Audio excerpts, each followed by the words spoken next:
avaliação sobre a classificação sofrida no final, nos pênaltis. O Inter não conquistava uma vitória nos pênaltis desde 2019 e hoje conquistou. Bom, gente, a gente esperava um jogo disputadíssimo, porque é assim, tem sido assim, né? Todo mundo que subiu ao Nordeste na Copa do Brasil sofreu muito.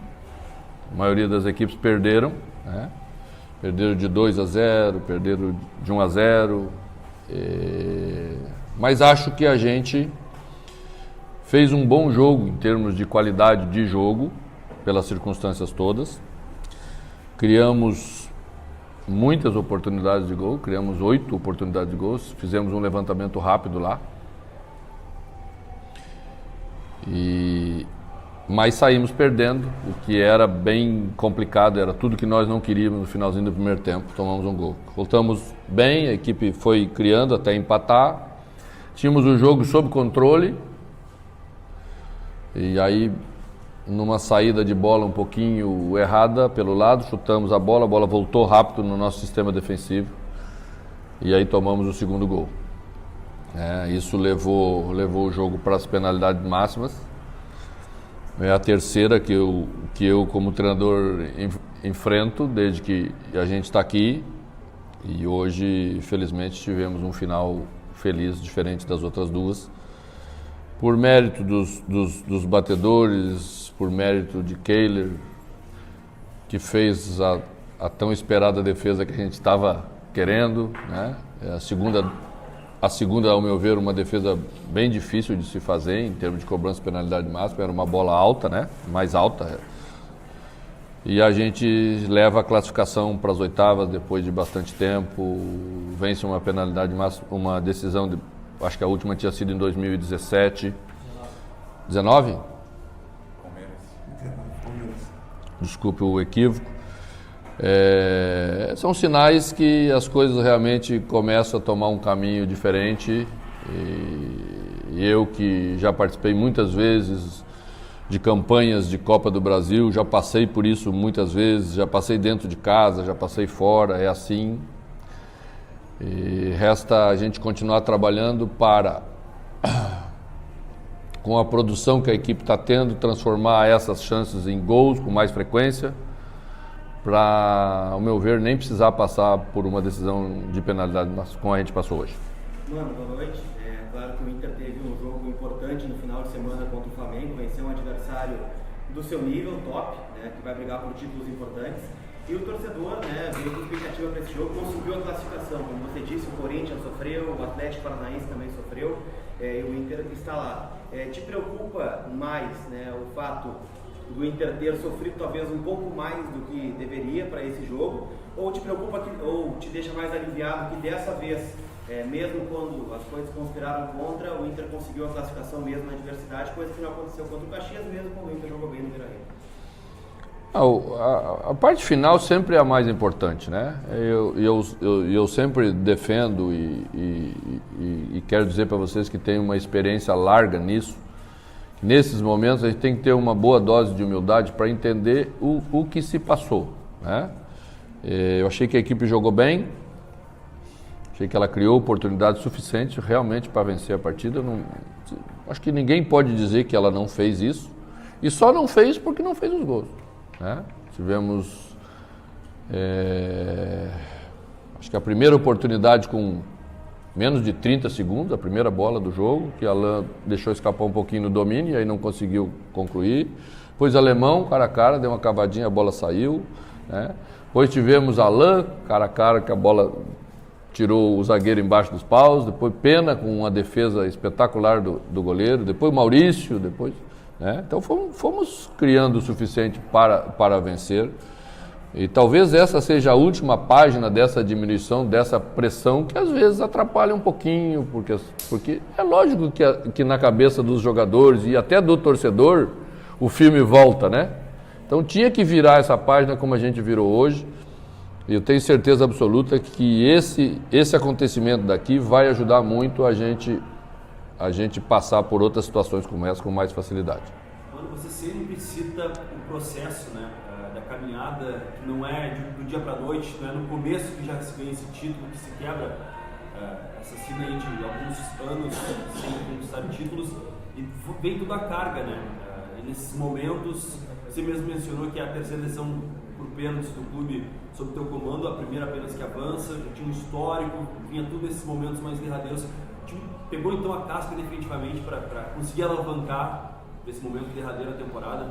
Vai pegando, vai se construindo, né? Passa por momentos desses, que são momentos fortes. Certamente isso dá ao grupo, né, a exata noção de que ele é capaz. Não adianta você fazer bem, quando chega naquele momento fica. Né? Faz bem de novo, fica. Então isso não dá o que a gente precisa conquistar com a equipe como um todo, para, sem dúvida nenhuma, estar preparado para os grandes momentos. Mano,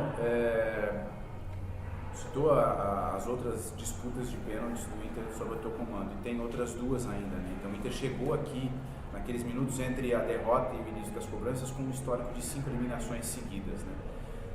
Eu quero que tu divida com a gente o que tu conversou com eles, não só dos momentos em que vocês tiveram pênaltis aqui com a tua passagem, mas o próprio fardo que o Inter estava carregando aqui no Repelé, de ter sido eliminado 5 vezes seguidas. O que tu conversou com eles? Como é que conversa com um grupo de jogadores antes de uma decisão por pênaltis com esse histórico e fora de casa? Bom, primeiro se treina bastante, né? Primeiro sempre a parte técnica. Você tem que se preparar adequadamente para fazer bem feito aquilo que você como jogador, como goleiro, como é o caso do Kehler, precisa fazer, né?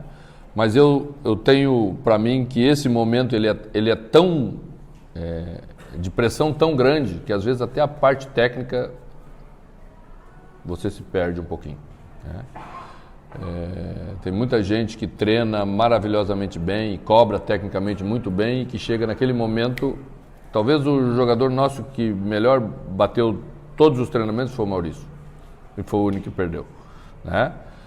Porque é uma fração de segundos, o goleiro está ali do outro lado jogando com o mental também contra você, ele cria situações que fazem mudar talvez o pensamento daquele momento que você queria fazer de um jeito e pensa, poxa, ele saltou 2 vezes para cá, com quem bateu cruzado, eu bato cruzado, vou mudar minha batida, e aí às vezes nessa tentativa de mudar você se perde e não faz tão bem. Então é um jogo mental forte e que é isso que faz a diferença nessa hora. E foi isso que a gente falou. Mano, além da classificação, tem a questão envolvendo construção de time para o restante da temporada. Hoje tu repetiu a escalação que venceu o Flamengo. Eu queria primeiro te perguntar se esse é o time titular ideal, se tu conseguiu encontrar, assim como tu encontrou no ano passado, agora com a entrada do Campanhar, do Igor Gomes, do Pedro Henrique, encaixar um time novamente. E queria que tu falasse sobre a substituição do Pedro Henrique. O que aconteceu com o Pedro Henrique, que ele saiu no intervalo, porque a opção por tirar ele? Ele não pode sair? Pode? Não, quando a gente contratou, não acertamos nenhuma coisa que ele tem que jogar o 90. Por que que só ele que você quer saber por que saiu? Porque ele, na saída de campo, disse que o árbitro prometeu de expulsar ele, uma situação assim. Então o Pedro falou, está falado. É isso que aconteceu. Não, a gente precisava fazer escolhas. Pedro já estava com o amarelo, era um dos jogadores que estava com o amarelo, tá? E a gente tem 2 maneiras diferentes de jogar, certamente com os 2 atacantes mais abertos e com o Maurício, que é o jogador que dá um outro tipo de jogo pra gente, né? Então, a partir daquele momento, ia diminuir o espaço na frente. Pedro, Alemão, são jogadores que com um espaço maior rendem mais. O adversário ganhando de 1-0, certamente ia diminuir mais esse espaço. Então nós precisávamos de um jogo mais construído. A escolha foi por isso. E por isso saiu o Pedro, que estava com o amarelo, e entrou o Maurício. Encontrou time? Não vai ter time titular jogando 3 competições. E como nós queremos que elas se alonguem o máximo, né, nós vamos ter que... Daqui a 2 dias vamos entrar em campo contra o Goiás. Você acha mesmo que depois do jogo de domingo, o acúmulo para o jogo de hoje, o emocional de hoje, tudo isso que foi, você não consegue preparar uma equipe a ponto de jogar um jogo duríssimo de campeonato Série A brasileiro, se você não refrescar alguns, tirar alguns e botar aqueles que vão estar mais inteiros e, consequentemente, estar melhor preparados para jogar e competir com o Goiás, que é uma equipe que vem de uma vitória de 3-1 aí frente ao Corinthians em casa. Então vamos ver bem, vamos chegar lá, vamos viajar amanhã, vamos só fazer um treino no sábado e já concentrar. Então, avaliar bem, mexer, não descaracterizar a equipe, porque se você mexe muito, você cria um problema para todos que entram. Então vamos tentar, com bom senso, com bastante conversa e com bastante confiança entre a gente, jogador, treinador, tomar as decisões corretas. Manu, boa noite.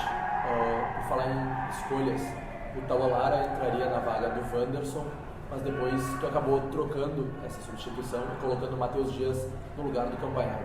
Já foi pensando nos pênaltis? E outra, por que a opção de não colocar o Luca dentro de campo hoje?